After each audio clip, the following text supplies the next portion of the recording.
Hello friends, welcome back. I am Vivek Singhal from tradingwithvivek.com।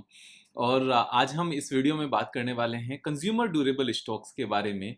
Consumer durable basically electronic goods companies की मैं यहाँ पर बात कर रहा हूँ, जो पिछले 2-3 ईयर्स से काफ़ी प्रेशर में है। और ये पूरी ही इंडस्ट्री एक्चुअल में प्रेशर में रही है। ऐसा नहीं है कि वन और टू स्टॉक्स ने अच्छा नहीं किया, यहाँ पर सभी स्टॉक्स ने अच्छा नहीं किया। उसका मेन रीज़न क्या रहा? क्योंकि किसी भी इंडस्ट्री के अच्छा नहीं करने के पीछे या किसी भी स्टॉक के अच्छा नहीं करने के पीछे अगर हम सबसे पहले उसके रीजंस को फाइंड आउट कर लें, तो हम इस बात का पता लगा सकते हैं कि आज की डेट में सेम रीजंस अवेलेबल हैं, मींस एग्जिस्टेंस में हैं या नहीं है। और अगर नीचे गिरने के जो रीजंस हैं वो आज की डेट में एग्जिस्टेंस में नहीं है, तो इसका मतलब ये है कि जो मार्केट लीडिंग अच्छी कंपनीज हैं उस पर्टिकुलर सेक्टर की या कोई पर्टिकुलर कंपनी, वो अब यहाँ से ऊपर जाना शुरू करेगी। क्यों? क्योंकि नीचे गिरने के रीजंस अब खत्म हो गए हैं, वापस से चीजें रिस्टोर होंगी, डिमांड वापस से आएगी, कंपनी अच्छा करेगी और शेयर प्राइस उन सारे फंडामेंटल्स को यहाँ पर फॉलो करके ऊपर लेकर चलेगा। तो यहाँ 5 ऐसे स्टॉक्स हैं जिनकी मैं बारे में बात करना चाह रहा हूँ। और ये पांचों स्टॉक्स को ऐसे में जब कोई पर्टिकुलर इंडस्ट्री अच्छा नहीं करे, जैसे मैं यहाँ पर इलेक्ट्रॉनिक गुड्स की बात कर रहा हूँ, मैं सारी चीजें बताऊंगा कौन कौन से स्टॉक्स हैं। जब कोई कंपनी को कोई पूरी इंडस्ट्री अच्छा नहीं करे, कोई पूरा सेक्टर अच्छा नहीं करे, तो ऐसे में इंडिविजुअल कंपनी को स्टॉक को परचेज करने के बदले अगर हम उसको पूरा एक बुके बनाकर तब ट्रेड किया जाए तो हमेशा अच्छा है। फॉर एग्जाम्पल, अगर हम इलेक्ट्रॉनिक गुड्स इंडस्ट्री जो अच्छा नहीं किया जिसने पिछले काफी टाइम से, और काफी नीचे के प्राइसेस पर स्टॉक्स अवेलेबल हैं, तो ऐसे में कौन सी कंपनी पहले जाएगी ऊपर, कौन सा स्टॉक पहले ऊपर जाएगा, कौन सा बाद में जाएगा, इस चीज का क्योंकि किसी को नहीं पता होता। और कई बार ऐसा होता है कि जो स्टॉक हम परचेज करते हैं वही नीचे रह जाता है और जो स्टॉक हम छोड़ देते हैं वो ऊपर चला जाता है। तो उससे बचने के लिए यहाँ बेटर है, फॉर एग्जाम्पल हम अगर किसी सेक्टर में 10% पैसा लगाने वाले हैं और यहाँ पर 5 स्टॉक्स हैं, तो 2-2% करके पांचों में लगाया जाए, उन इक्वल में लगाया जाए। अगर 10 स्टॉक्स हैं उस इंडस्ट्री में, तो 1-1% करके सब में लगाया जाए। इसको एक म्यूचुअल फंड मानकर चला जाए कि 10% पैसा मैंने अपने टोटल पोर्टफोलियो का इस पर्टिकुलर म्यूचुअल फंड में लगा दिया, या इस ईटीएफ में लगा दिया, इस इंडेक्स में लगा दिया। इस तरीके से हमने काम करना चाहिए। क्यों? क्योंकि कंज्यूमर ड्यूरेबल का अलग से कोई ईटीएफ नहीं है, कोई स्पेसिफिक म्यूचुअल फंड नहीं है जो हम जिसमें हम पैसा लगा सकें। तो अपना अगर बनाना है तो बड़ा आसान सा तरीका है कि मार्केट लीडिंग कंपनीज को पिक करो, सबकी बैलेंस शीट को एनालाइज करो कि उनमें से जो बेकार बैलेंस शीट वाले स्टॉक्स हैं उनको बाहर निकाल दो, और जो मार्केट लीडर्स हैं, जो सारे ही डाउन है ऑलमोस्ट, कोई कम डाउन है कोई ज्यादा डाउन है, उनको एक बुके बनाकर परचेज कर लिया जाए। इस तरीके से एक तो मार्केट में पैसा लगाते हुए डर नहीं लगेगा, दूसरा जब इंडस्ट्री रिवाइव करेगी तो इस बात का भी यहाँ पर फियर नहीं होगा कि जो स्टॉक हमने लिया वो कब चलेगा। कई बार जैसे मैंने बताया कि जो हम लेते हैं वो नहीं चलता, और जो ले लेते हैं वो नीचे रह जाता है, जो नहीं लेते वो ऊपर चला जाता है, जो ले लेते हैं वो नीचे रह जाता है। तो उस फियर को भी यहाँ पर खत्म किया जा सकता है। तो सबसे पहले जो यहाँ पर एक कंपनी की हम बात कर रहे हैं, that is Crompton Greaves consumer limited. यहाँ पर सारी ही कंपनीज की हम बात करेंगे। कंज्यूमर क्रॉम्पटन ग्रीव्स एक अच्छी कंपनी है, और इनके अगर बिजनेसेस की बात करें तो आप कंपनी की वेबसाइट पर जाकर सारे ही बिजनेसेस को देख सकते हैं। कंज्यूमर्स में जाकर देख सकते हैं फैंस, लाइटिंग, होम अप्लायंसेस, और होम अप्लायंसेस के ऊपर आप क्लिक करोगे तो जितनी भी चीजें हैं वो सारी यहाँ पर निकल कर आ जाएंगी। और इसी तरीके से हम बाकी भी प्रोडक्ट्स को बाकी कंपनीज की वेबसाइट पर जाकर सभी के प्रोडक्ट्स को चेक कर सकते हैं। एक अच्छा रेप्यूटेड ब्रांड है क्रॉम्पटन। और जब स्टॉक प्राइस की बात हम कर रहे हैं तो stock price is down from life time high, और ये अच्छा खासा डाउन है। अगर हम नीचे की तरफ को देखें कि कितने परसेंट डाउन है, दिस इज 45% डाउन, और अब से कुछ दिन पहले 50% डाउन था। लास्ट 3 डेज में थोड़ा सा ऊपर आया, और करंट प्राइस से लेकर अगर लाइफ टाइम हाई तक की बात करने लगे, then there is a potential of 84%। But again, as I said earlier, कि इंडिविजुअल कंपनीज में बहुत ज्यादा पैसे लगाने के बदले अगर जो ये 5 स्टॉक्स में बता रहा हूं, हम एक बुके बनाकर पैसा लगाएं तो ज्यादा हम यहाँ पर सेफ फील करेंगे, सिक्योर फील करेंगे, और कोई भी कंपनी की रैली छूटने से बच जाएगी और किसी कंपनी में फंसने से बच जाएंगे। बट अगेन, जब मैं यहाँ पर इस तरह की बातें कर रहा हूं कि ऐसे पैसे लगाए जा सकते हैं, तो ये एक आइडिया है, इट्स नॉट ए रिकमेंडेशन। किसी भी तरह की मेरी कोई भी राय नहीं है कि आप पैसे कौन से स्टॉक में लगाओ, कैसे लगाओ। मैं आपको सिखा रहा हूं कि कैसे मार्जिन ऑफ सेफ्टी को रख के हम यहाँ पर पैसा लगा सकते हैं। मार्जिन ऑफ सेफ्टी को लेकर मैं अलग से वीडियो बना दूंगा, या किस तरीके से सिक्योर तरीके से हम पैसा लगा सकते हैं जहां पैसा बनना ऑलमोस्ट श्योर हो। क्योंकि कोई भी इंडस्ट्री जो इस तरह के कंज्यूमर ड्यूरेबल प्रोडक्ट्स में है, जिसका हमारी पर कैपिटा इनकम के बढ़ने से सीधा सीधा लिंक है, वो इंडस्ट्री बेकार नहीं हो सकती। इंडिया में $2300 पर कैपिटा इनकम पर तो ये कभी भी बेकार नहीं हो सकती, और आगे चल के तो ये अच्छी ही होएगी। क्यों? क्योंकि लोगों के पास अपने कंफर्ट वाले प्रोडक्ट्स को परचेज करने के लिए ज्यादा पैसे अवेलेबल होंगे। तो यहाँ this is the first company. Second company की हम यहाँ पर बात कर रहे हैं, सिम्फनी।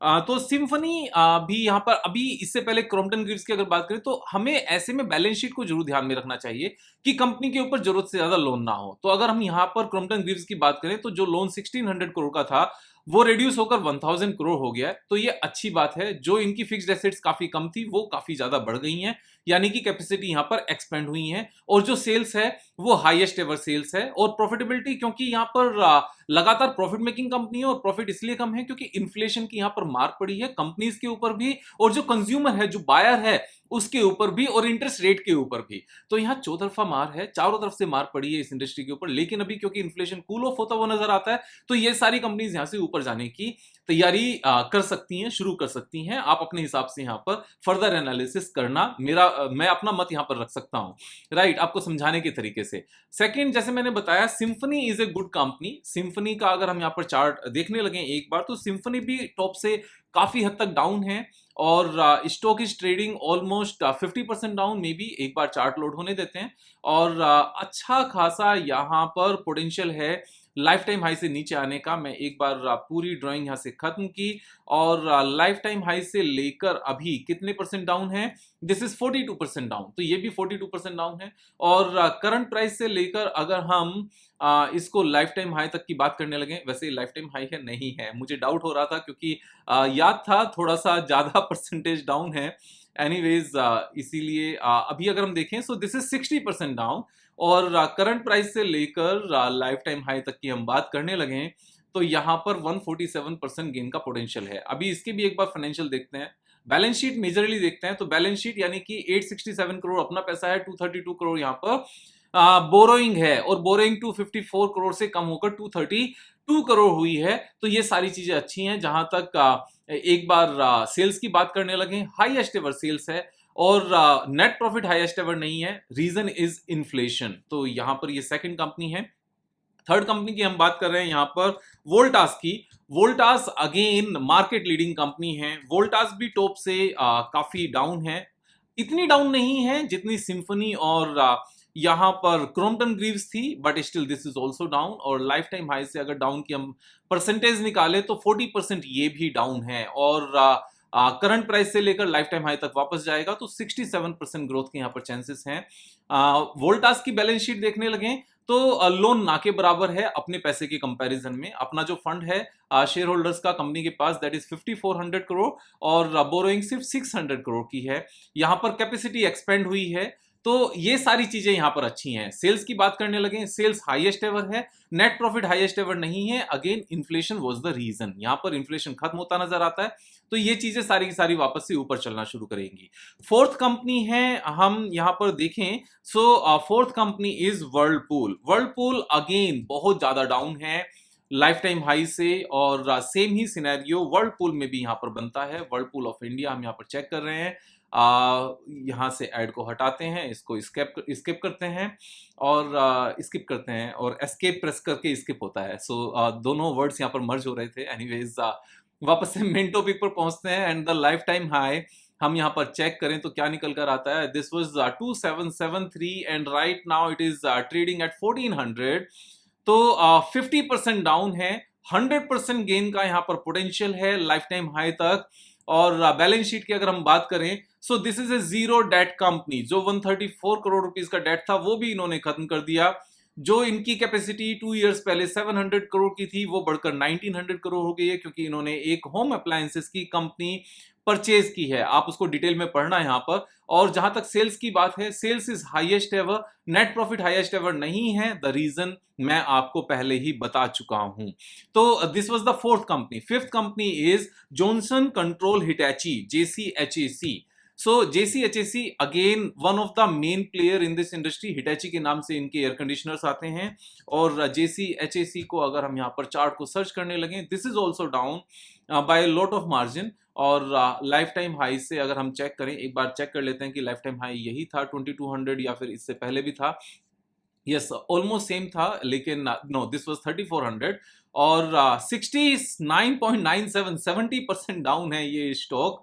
और वापस से चला जाता है तो हमारा पैसा 3 गुने से 3 टाइम्स से भी ज्यादा हो जाएगा। 232% का यहाँ पर गेन लाइफ टाइम हाई तक अगर जाता है तो। और मेरे हिसाब से दीज कंपनीज अगर हाईएस्ट एवर प्रॉफिट पोस्ट नहीं करेंगी तो कौन सी करेंगी। मैं रीजंस वीडियो के स्टार्टिंग में आपको जो बेसिक रीजंस हैं वो बता चुका हूं। वापस से वीडियो को स्टार्टिंग में जाना, फिर से देखना। और जहां तक इनके बैलेंस शीट की बात है, सो लोन है कंपनी के ऊपर, बट मैनेजेबल लोन है। 632 करोड़ यहाँ पर अपना पैसा है, 193 करोड़ का यहाँ पर बोरोइंग है, मैनेजेबल है। और जहां तक सेल्स की बात है, sales is highest ever. This is the most important thing. Sales अगर हाईएस्ट एवर है मीन सेल्स तो कर रहे हैं, यहाँ पर मार्जिन प्रेशर है बिकॉज ऑफ इन्फ्लेशन, उसकी वजह से सारी प्रॉब्लम्स हैं। इसके नंबर्स उतने ज्यादा अच्छे नहीं है कंपैरेटिवली, लेकिन क्योंकि लगातार ग्रो करने वाली कंपनी है तो वापस से ग्रोथ आएगी, सब कुछ होगा। दीज आर द 5 कंपनीज जो कंज्यूमर ड्यूरेबल प्रोडक्ट्स में है। मेरे हिसाब से जब कोई भी कि इन दीज कंपनीज की बात नहीं कर रहा हो इस तरह की कंपनीज में, क्योंकि सारी चीजें नीचे पड़ी हुई हैं और डर्ट चीप प्राइसेस पर हैं। बैलेंस शीट में प्रॉब्लम नहीं है, सारी मैनेजमेंट अच्छी है, सब कुछ अच्छा है और मार्केट लीडिंग प्रोडक्ट्स हैं। प्रोडक्ट्स भी ऐसे हैं जो इस हॉट कंट्री में, जहां पर 2 दिन पहले ही 47 डिग्री टेम्परेचर था गुड़गांव में, दिल्ली एनसीआर में 47 I am talking about. Even Dubai में भी उतना नहीं होता। तो जो बिल्कुल डेजर्ट है वहां भी उतना नहीं होता, यहाँ डेजर्ट से भी ज्यादा है।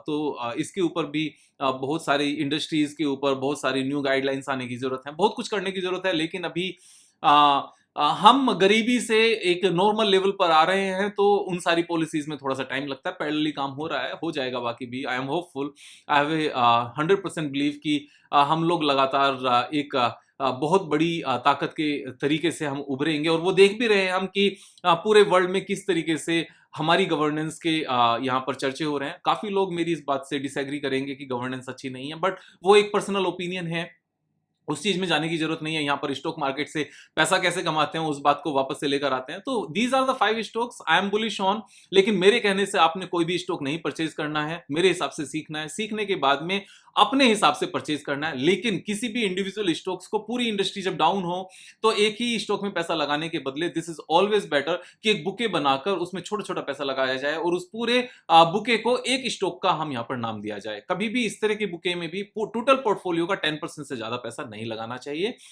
ये मेरा एक रूल है। वैसे रूल समटाइम्स तोड़े जा सकते हैं, लेकिन रूल कब तोड़े जाएं उसके लिए हमें बहुत ज्यादा समझ होनी चाहिए। जब तक वो समझ ना हो तब तक विद इन रूल्स काम किया जाए तो ज्यादा बेटर है। तो यहाँ पर मैं सिखाता रहूंगा, आप सीखते रहिए। आपने दोस्तों के साथ शेयर करना है, उनको सब्सक्राइब कराना है, खुद सब्सक्राइब करना है।